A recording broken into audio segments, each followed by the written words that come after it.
Hey gang, Zippo again. Again, still Saturday, March 12th. Video number 3 for the day.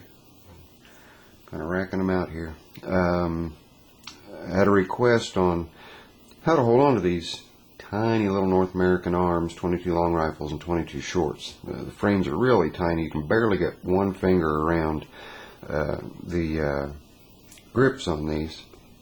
Now I want to go through a couple different options that you've got in the way of 22 long rifle and the magnums as far as grips. You can get oversized grips, you can get checkered rubber grips, you can get cowboy style or boot style grips. All of these are owner preference. The oversized grips are nice for a large-handed person for good purchase on the gun and good control of the gun. The smaller grips, good for women, kids, and when I say kids, I'm talking about adult supervised children out on the shooting range with all the proper safety gear and all that fun happy stuff, not some kid that's running through the woods with one of dad's guns popping rounds off everywhere. But what you see in front of you is my 22 long rifle and 22 short. They both have pretty much standard bird's head style grips on them. They are tough to hold on to, especially if you're firing a CCI Stinger round through the 22 long rifle, because it packs a pretty good punch for such a small caliber and in such a small frame gun. It makes it hard to hold on to. There's also some CCI shorts that pack a wallop that make the short say that 10 times fast. Short, hard to hold on to. There we go. We got it out of there. But I'm going to show you what I've learned from shooting these, and also what I learned by watching my 12-year-old daughter when she shot my 22 long rifle just with standard federal bulk ammo, and she fired the shot, and that gun flipped out of her hand, come back and caught her right between the eyes. Smacked her right between the eyes. Now, instead of getting mad and instead of getting discouraged and frustrated and not wanting to shoot it anymore, she picked it back up and she adjusted her grip on her own to hold on to that gun. Now that she knew that it was going to kick her, she figured out how to hold on to it. And I kind of adapted the way I held it to how I watched her hold it, which is kind of neat. She used a thumb lock using both of her hands, and it actually worked out kind of neat. So I'm left-handed, so you have to do this in reverse. It shouldn't be too difficult for you, okay? Now, just a standard grip, you're going to have your middle finger, and guys, I'm going to have my finger on the trigger. I'll go ahead and pull the cylinder out and show you that it is empty. There are no rounds in it, okay? So I'm going to have my finger on the trigger just to show you guys. In fact, I think I'm going to go ahead and throw some snap caps in there so I can go ahead and pull the trigger. Why don't we do that? Make this an official Packmeyer 22 long rifle rimfire snap caps. I think a box of 24. What did I give for them? Not much, I don't think. Where's price? Where's price? Price is gone. I didn't give much for them, $4 or $5, something like that. But anyway, it's neither here nor there. They're kind of cool to have if you want to practice shooting your shorts with the cylinder in, because NAA recommends that you take the cylinder out before doing any practice firing. What I do recommend you do if you do that with these snap caps is each time you fire 5 rounds, take the snap caps out and rotate the snap caps so that you're not striking in the same spot, because eventually you'll break through the snap cap, because they're just plastic. You'll break through the snap cap, and you see this edge here. You'll collapse that and you'll end up getting into your cylinder, and you don't want to do that. So there we go. We've got our 5 snap caps in there. Little orange plastic bullets. Okay. And by the way, anybody who has these knows, you pull them into half cock to pull the cylinder out. And the cylinder pin is also your extractor. After you fire your round, you use your cylinder pin. Except for the brake top. Oh, speaking of the brake top, Sandy Chisholm has announced, president of North American Arms has announced that the brake top will not, I repeat, will not go into full production. So there will only ever be 500 units made. They will not go into production. So with that announcement, they have become impossible to find. When you find them, you're paying a premium for them over and above the $500 retail price that was set forth for them to begin with, just because they are not going to be going into full production. I got lucky, I got one. Some of the guys took advantage of being able to purchase two. My pockets weren't that deep. I was happy to get one.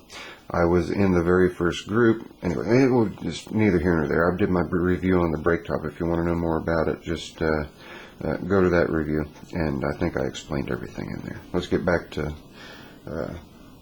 what we got going on here. We've got 6.5 minutes going already. He's sitting there babble. All right.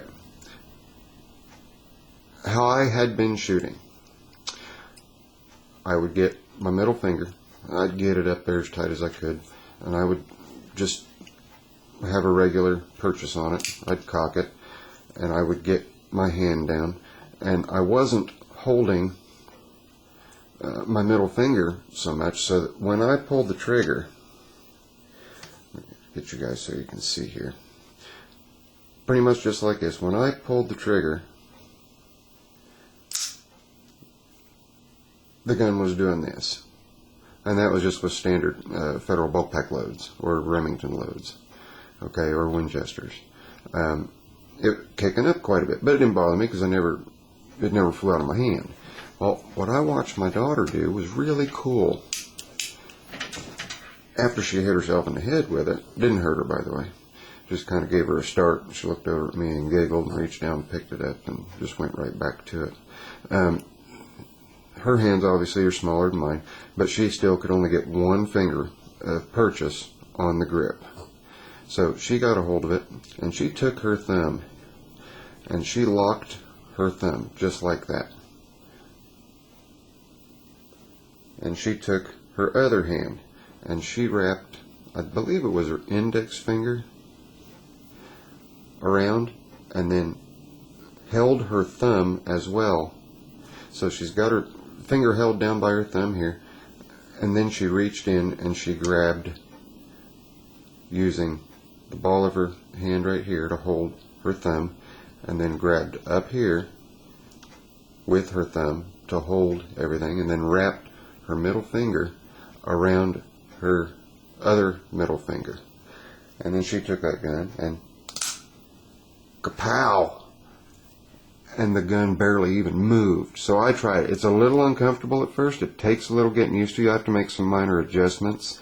But that was how she did it. So I thought that was kind of cool.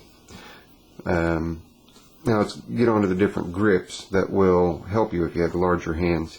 If you don't have a Magnum frame Mini, I recommend getting one. My personal carry is my Pug. And I'm going to show you. You saw how much purchase you had on these. Not very much, okay? On the Magnums, you can get a good solid 2 fingers on there. So your purchase is not as, I mean, you've got a good solid 2 fingers on there. If you've got medium hands like me. Short, stubby fingers, you might have, you know, maybe one and just a partial or what have you, but just adjust your grip to whatever works best for you.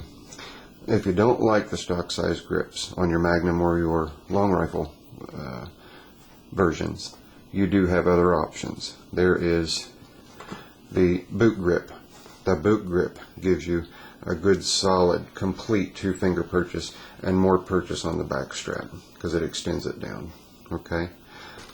And then you have the hard rubber that you'll find stock on the Minimaster and on the Black Widow. You can also purchase these on the North American Arms website, naaminis.com. But you can get 2 plus your pinky. It's got a little recess down here, if you see that. Actually, get your pinky in there, and your pinky helps keep the kick down. It's kind of neat how they designed it. They must have run a bunch of rounds through to figure out to put just that tiny little divot in there, just like a tiny little pinky finger choil in there, so that you could hold on to that. And when the gun tries to kick, your wrist comes up. It locks it in place. It's nice and good and sturdy. So there's, that's on my Black Widow, obviously. Duh. But those are the oversized rubber grips. They're narrow at the top and narrow at the bottom with a decent palm swell in the center, and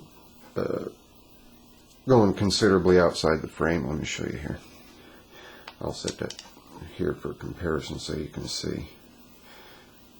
You see, perspective's sort of kind of there. So you got quite a bit more purchase on it. And then as far as the width, at the widest here is just about the width that you've got here, where your set screws at to hold your grips on. And then there's oversized Rosewood laminated grips. Beautiful, beautiful grips. They do not have that little swell down there, but they are considerably thicker than the rubber grips. So you get a full fistful with those grips. They offer these grips for the 22 long rifles. They also offer boot grips for the 22 long rifles. They also offer rubber checkered grip for the long rifle frames, the small frames. I don't remember if they offer the rubber oversize or not. I'd have to check to see. They also offer a slip over, which is what actually comes on the Pug, and I switched over to the gray and silver.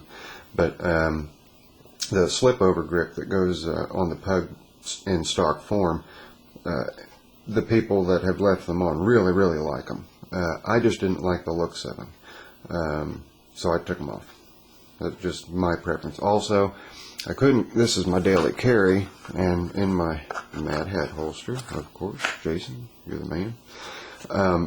When I would sit this in my back pocket, that's where it rests in my back left pocket, I would get my hand in to push off,